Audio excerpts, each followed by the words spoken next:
जय श्री कृष्ण। राधे राधे। स्वागत है दोस्तों आप सभी का भक्ति सागर चैनल में। दोस्तों आज हम बृहस्पतिवार अर्थात गुरुवार व्रत कथा लेकर आए हैं। हमारे सनातन धर्म में गुरुवार का व्रत बहुत ही फलदायी माना जाता है। इस व्रत को करने से व्यक्ति को कई तरह के लाभ प्राप्त होते हैं। यदि आप भी अपने जीवन में सुख शांति और समृद्धि चाहते हो तो गुरुवार का व्रत अवश्य करें। गुरुवार का दिन देव गुरु बृहस्पति को समर्पण है। इस दिन बृहस्पति देव की पूजा करने और व्रत रखने से व्यक्ति को ज्ञान, बुद्धि और वैभव की प्राप्ति होती है। साथ ही घर परिवार में सुख शांति और समृद्धि का वास होता है। गुरुवार के दिन इस व्रत कथा के सुनने या पढ़ने से लोगों को घर परिवार में खुशियां बनी रहती है। गुरुवार का व्रत करने से बृहस्पति देव की कृपा प्राप्त होती है और कुंडली में बृहस्पति के कमजोर होने के कारण विवाह की हर बाधा दूर होती है। इसके अलावा नौकरी में तरक्की के लिए भी यह व्रत बहुत प्रभावी माना गया है। दोस्तों जानते हैं पूजा विधि। सबसे पहले गुरुवार के दिन सुबह स्नान करके स्वच्छ वस्त्र धारण करें और व्रत का संकल्प ले। एक चौकी पर पीले रंग का वस्त्र बिछाकर उस पर बृहस्पति देव की प्रतिमा या चित्र स्थापित करें। पीले फूल, पीला चंदन, पीले वस्त्र, पीला चावल, गेहूं, तिल, गुड़, घी, दीपक, धूप, नैवेद्य आदि अर्पित करें। पूजन के समय बृहस्पति देव के मंत्रों का जाप करें और आरती करें। पूजन और आरती के बाद व्रत कथा का पाठ अवश्य करें। पीले रंग का भोजन बनाकर बृहस्पति देव को भोग लगाएं। गरीबों और जरूरतमंदों को भोजन, वस्त्र आदि का दान अवश्य करें। दोस्तों गुरुवार व्रत कथा। प्राचीन काल में एक ब्राह्मण रहता था। वह बहुत निर्धन था।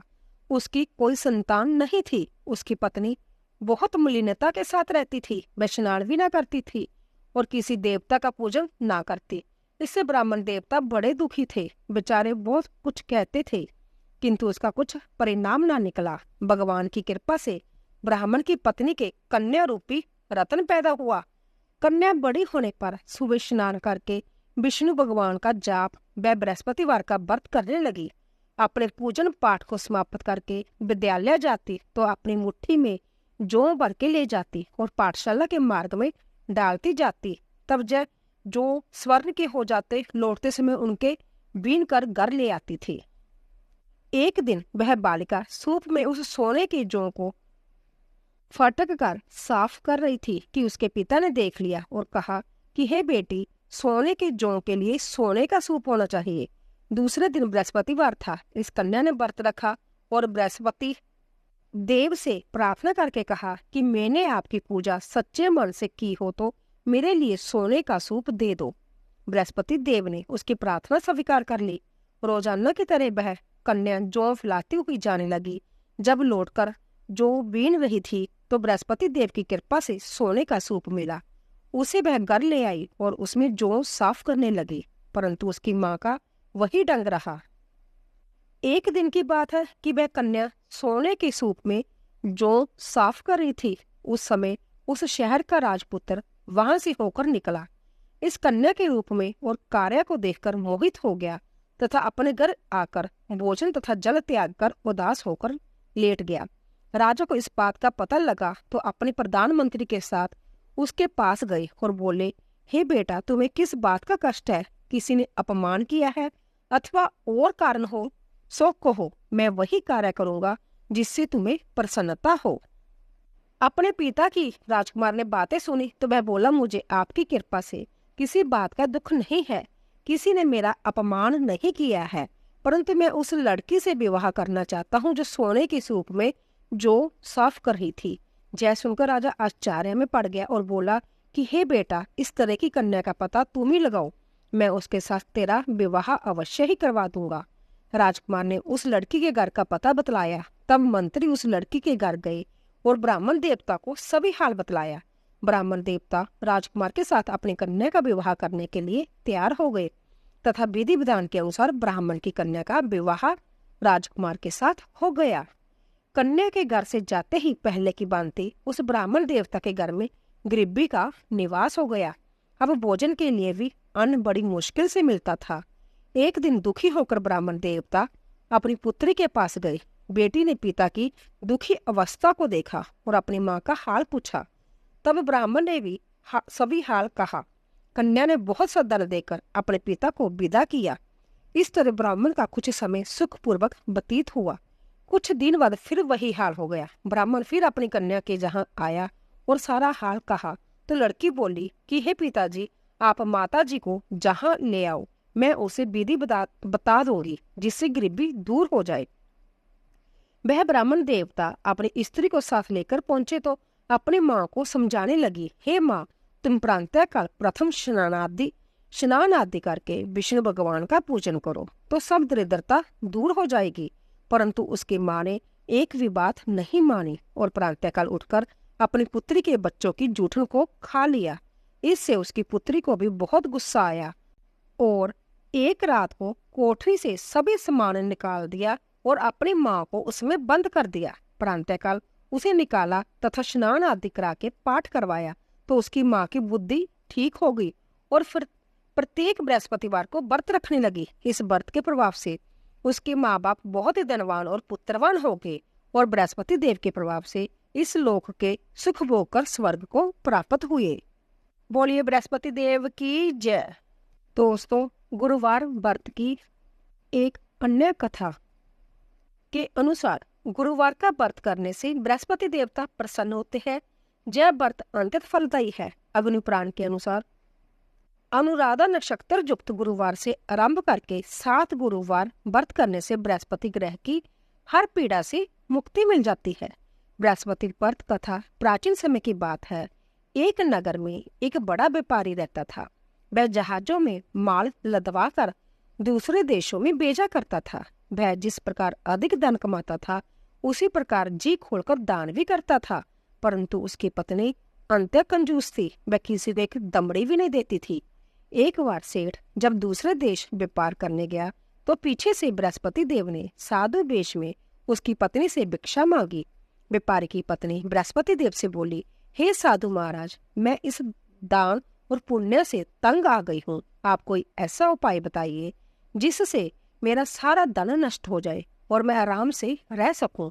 मैं यह धन लुटता हुआ नहीं देख सकती। बृहस्पति देव ने कहा, हे देवी, तुम बड़ी विचित्र हो। संतान और धन से कोई दुखी नहीं होता। अगर अधिक धन है तो इसे शुभ कार्यों में लगाओ। कुमारी कन्याओं का विवाह कराओ, विद्यालय और बाग बगीचों का निर्माण कराओ। ऐसे पुण्य कार्य करने से तुम्हारा लोक परलोक सार्थक हो जाएगा। परंतु साधु की इन बातों से व्यापारी की पत्नी को खुशी नहीं हुई। उसने कहा, मुझे ऐसे धन की आवश्यकता नहीं जिसे मैं दान में दूं। तब बृहस्पति देव बोले, यदि तुम्हारी ऐसी इच्छा है तो तुम एक उपाय करना। 7 बृहस्पतिवार घर को गोबर से लीपना, अपने केशों को पीली मिट्टी से धोना, केशों को धोते समय स्नान करना, व्यापारी से हजामत बनाने को कहना, भोजन में मांस मदिरा खाना, कपड़े अपने घर धोना। ऐसा करने से तुम्हारा सारा धन नष्ट हो जाएगा। इतना कहकर बृहस्पति देव अंतर्धान हो गए। व्यापारी की पत्नी ने बृहस्पति देव के कहे अनुसार 7 बृहस्पतिवार वैसा ही करने का निश्चय किया। केवल 3 बृहस्पतिवार बीते थे कि उसी समस्त धन संपत्ति नष्ट हो गई और वह परलोक सिधार गई। जब व्यापारी वापस आया तो उसने देखा कि उसका सब कुछ नष्ट हो चुका है। उस व्यापारी ने अपनी पुत्री को संतावना दी और दूसरे नगर में जाकर बस गया। वहां वह जंगल से लकड़ी काट कर लाता और शहर में बेचता। इस तरह वह अपना जीवन व्यतीत करने लगा। एक दिन उसकी पुत्री ने दही खाने की इच्छा प्रकट की लेकिन व्यापारी के पास दही खरीदने के पैसे नहीं थे। वह अपनी पुत्री को आश्वासन देकर जंगल में लकड़ी काटने चला गया। वहां एक वृक्ष के नीचे बैठ अपनी पूर्व दशा पर विचार कर रोने लगा।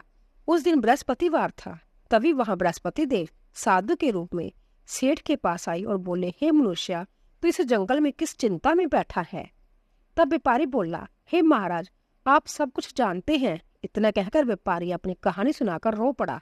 बृहस्पति देव बोले, देखो बेटा, तुम्हारी पत्नी ने बृहस्पति देव का अपमान किया था, इसी कारण तुम्हारा यह हाल हुआ है। लेकिन अब तुम किसी प्रकार की चिंता मत करो। तुम गुरुवार के दिन बृहस्पति देव का पाठ करो। 2 पैसे के चने और गुड़ को लेकर जल के लोटे में शक्कर डालकर वह अमृत और प्रसाद अपने परिवार के सदस्यों और कथा सुनने वालों में बांट दो। संध्या भी प्रसाद और चरनामत लो। भगवान तुम्हारा अवश्य कल्याण करेंगे। साधु की बात सुनकर व्यापारी बोला, महाराज मुझे तो इतना भी नहीं बचता कि मैं अपनी पुत्री को दही लाकर दे सकूं। इस पर साधु जी बोले, तुम लकड़ियां शहर में बेचने जाना, तुम्हें लकड़ियों के दाम पहले से चौगुने मिलेंगे, जिससे तुम्हारे सारे कार्य सिद्ध हो जाएंगे। उसने लकड़ियां काटी और शहर में बेचने के लिए चल पड़ा। उसकी लकड़ियां अच्छे दाम में बिक गई, जिससे उसने अपनी पुत्री के लिए दही लिया और गुरुवार की कथा हेतु चना गुड़ लेकर कथा की और प्रसाद बांटकर संभव भी खाया।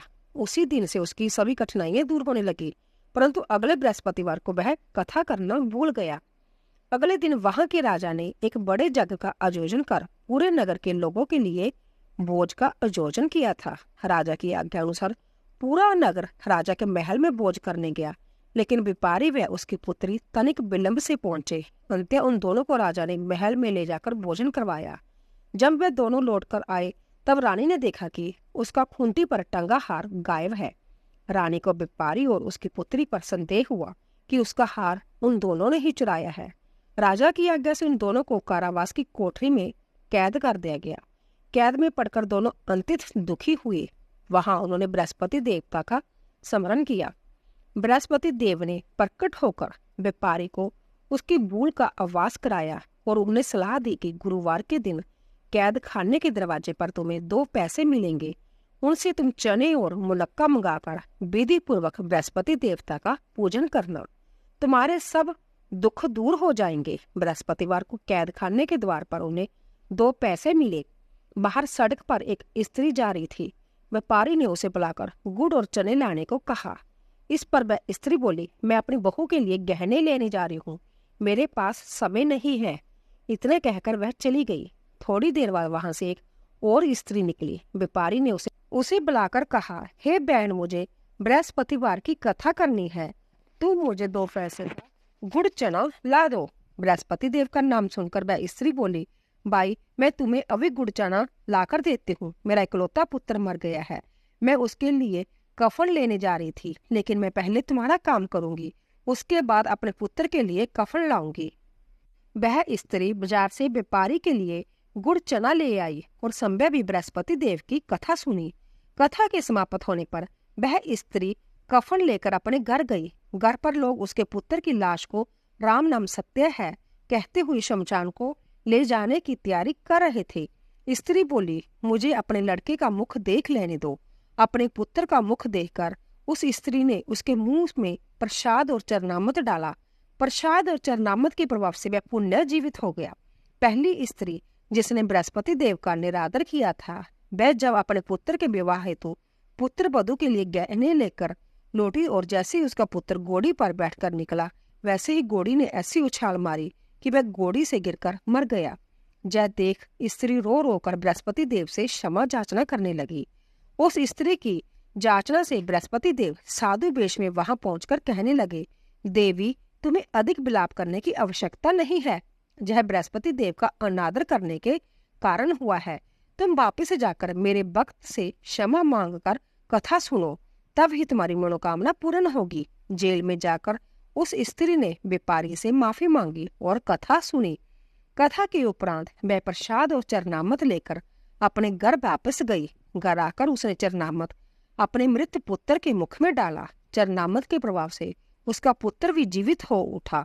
उसी रात बृहस्पति देव राजा के सपने में आए और बोले, हे राजन, तूने जिस व्यापारी और उसके पुत्री को जेल में कैद कर रखा है वह बिल्कुल निर्दोष है। तुम्हारी रानी का हार वहीं खूंटी पर टंगा है। दिन निकला तो राजा रानी ने हार खूंटी पर लटका हुआ देखा। राजा ने उस व्यापारी और उसकी पुत्री को रिहा कर दिया और उन्हें आधा राज्य देकर उसकी पुत्री का विवाह उच्च कुल में करवाकर दहेज में हीरे जवाहरात दिए। बोलिए बृहस्पति देव की जय। बृहस्पति देव जी की आरती। ओम जय बृहस्पति देवा, ओम जय बृहस्पति देवा। छिन छिन भोग लगाओ, छिन छिन भोग लगाओ, कदली फल मेवा। ओम जय बृहस्पति देवा, ओम जय बृहस्पति देवा। तुम पूरन परमात्मा, स्वामी तुम पूर्ण परमात्मा, तुम्हें ही अंतर्जामी। स्वामी तुम ही अंतर्जामी, जगत पिता जगदीश्वर, जगत पिता जगदीश्वर, तुम सबके स्वामी। हरि ओम जय बृहस्पति देवा, ओम जय बृहस्पति देवा। चरणामृत निज निर्मल, सब पातक हरता, स्वामी सब दुख हरता। सकल मनोरथ दायक, कृपा करो बरता। हरि ओम जय बृहस्पति देवा, जय बृहस्पति देवा। तन मन धन अर्पण कर, जो जन शरण पड़े, स्वामी जो जन शरण पड़े। प्रभु पर कट तब होकर, प्रभु पर कट तब होकर, आकर द्वार खड़े। हरि ओम जय बृहस्पति देवा, ओम जय बृहस्पति देवा। दीन दयाल दयानिधि, दीन दयाल दयानिधि, भगतन हितकारी, स्वामी भगतन हितकारी। पाप दोष सब हरता, स्वामी सब पाप दोष सब हरता। भव बंधन हारी।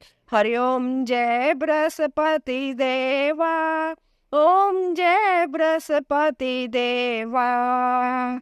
सकल मनोरथ दायक, सकल मनोरथ दायक, सब संशय हारो, स्वामी सब संशय हारो। विषय विकार मिटाओ, स्वामी विषय विकार मिटाओ, संतन सुखकारी। हरि ओम जय बृहस्पति देवा, ओम जय बृहस्पति देवा। जो कोई आरती तेरी प्रेम सहित गावे, स्वामी प्रेम सहित गावे। जेठा आनंद आनंद कर सो निश्चय पावे। हरि ओम जय बृहस्पति देवा, ओम जय बृहस्पति देवा। बोलिए विष्णु भगवान की जय। दोस्तों, आशा करती हूँ कि आपको हमारी कथा अवश्य पसंद आई होगी। प्लीज जाने से पहले चैनल को सब्सक्राइब कीजिए, लाइक कीजिए और ज्यादा से ज्यादा शेयर कीजिए। आप सभी का धन्यवाद।